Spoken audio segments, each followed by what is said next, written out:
achuman jira echuma jecha echimee qara qubee wal simsiisee himoota qaanqee taasisee ibidda gubarruu qabsiisee silaa jechaan si uumaa gumaacha qubaaf qalbii siif jechaan uumaa ta'a uumaa fakkaataa rabbii gule jannataa naanna'ee qalbii koo keessatti asaasaa lafa kee onaa kanarratti afuura jireenyaa baasaa nama ta'insiin jedha onnee keen du'aa kaasaa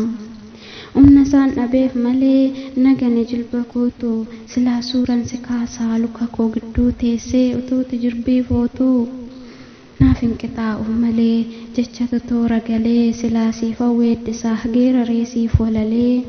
imimmaan koo cuunfeetan dibaa qalamaa godhaa suura kee guduunfeetan qoma koo irratti hidhadhaa garuu naaf hin milkaa'u siif yaalee yoon abbalee ijibbaata humna koon xixxiidhadhaafi malee ati jecha gararraa dhatuu taalluutiin duubaa dhamaatiin angoolamuu hojjaa kee biratti hubaa waa'ee qeemuu jalqabeen harkaa bada toorrisaa suura kee harkaan qaqqabeen gaggabsee na boosisaa golatitti na hiitee hiikkadhee bahuun cimee kunoo waggaa wal furee rakkoonis na ichimee tarii deebitee dhuftaa achii naafittas tarii cillima dukkanaatiin yookaanis lafa barii yoo faanni keessa gogse fooliin kan keessna sune tuffattee deemtaa laata qe'ee keenya isa une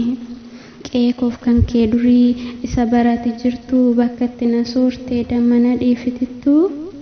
har'a barariin dhaaltee sarariitiin marsitee bifa isaa jijjiirteetti qe'ee kee gadheessite.